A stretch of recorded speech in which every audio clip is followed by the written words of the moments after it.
In a few minutes, what happened to the pledges to help historically black campuses from 5 years ago? Marketplace Morning Report is supported by Mercury. Mercury brings together banking, credit cards, and financial software to help businesses manage their finances. Learn more at mercury.com. I'm David Brancaccio in New York. First on the speaker schedule at Bitcoin 2025, said to be the world's biggest event devoted to the digital currency, Vice President J.D. Vance and the White House AI and crypto czar David Sachs. A clear signal is that the Trump administration loves its crypto. Here's Marketplace's Samantha Fields. The Biden administration was not exactly seen as being friendly to crypto. Almost every day, a new enforcement action was announced by agencies like the Securities and Exchange Commission.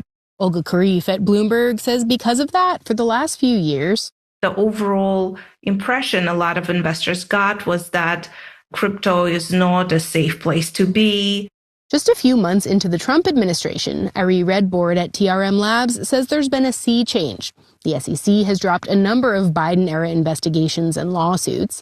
The White House announced a strategic Bitcoin reserve. What we've seen is a real policy shift towards engagement rather than enforcement alone.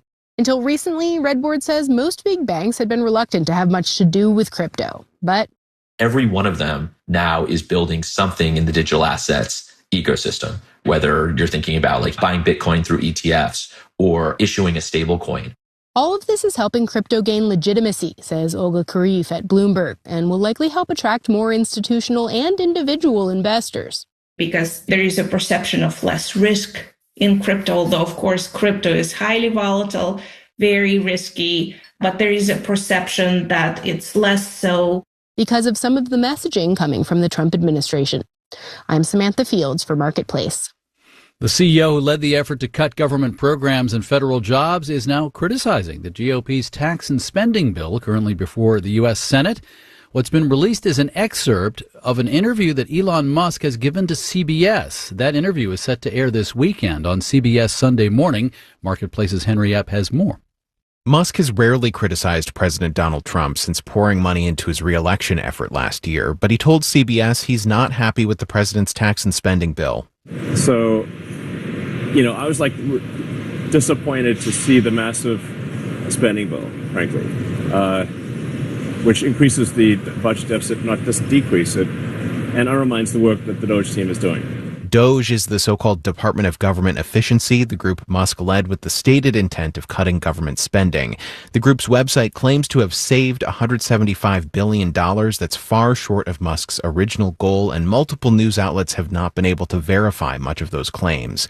The GOP tax bill is estimated to raise the federal deficit by over $3 trillion over 10 years, far outstripping any cuts made by Musk's team. I'm Henry Epp for Marketplace. Dow futures are little changed at the moment. S&P futures are up 0.1%.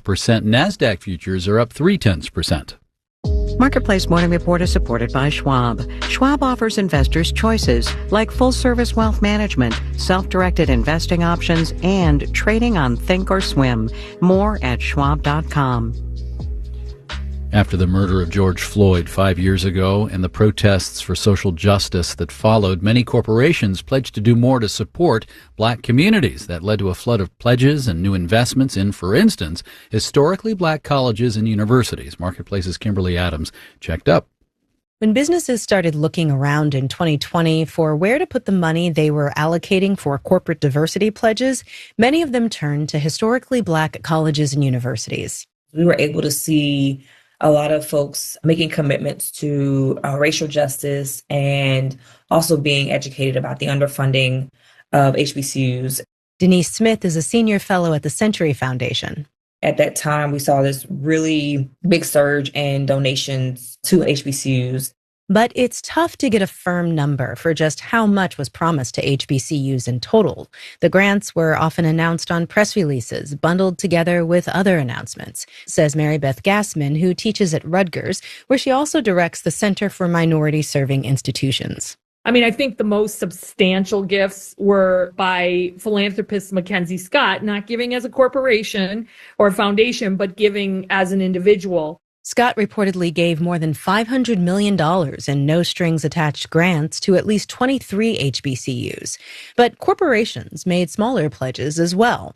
For example, Morgan Stanley started up its HBCU Scholars Program, committing to spend about $12 million to offer full scholarships to 5 students a year at 3 schools. We had all in 58 students in the program. 13 graduated this year. We're very proud of that. Susan Reed is the company's global head of talent.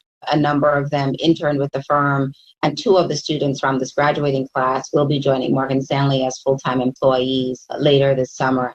Even companies that are pulling back on racial justice commitments in other areas to avoid the White House's ire seem to still feel safe giving to HBCUs. Here's Mary Beth Gassman at Rutgers again.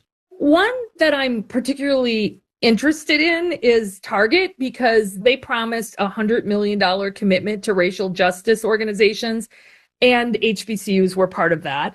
In 2021, Target partnered with the United Negro College Fund to grant $5,000 scholarships to 1,000 Black students at HBCUs and gave those Target scholars additional funding as their studies progressed. I am a Target scholar, and my future has no limits. The program disappeared from the UNCF website for a while as Target publicly began to roll back some of its DEI commitments.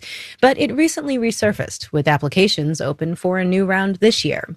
UNCF declined an interview for this story, and Target didn't respond to multiple requests for interviews. Denise Smith at the Century Foundation says even though post-George Floyd corporate commitments have made an impact, many of those investments have tapered off. Unfortunately, what we're still seeing is that HBCUs have failed to maintain pace with non-HBCU institutions' donations. Smith says, especially with funding cuts to the Department of Education and programs that support these institutions, it will take a lot more investment for them to thrive long term. In Washington, I'm Kimberly Adams for Marketplace. Thanks, Kimberly. In New York, I'm David Brancaccio. You're listening to the Marketplace Morning Report.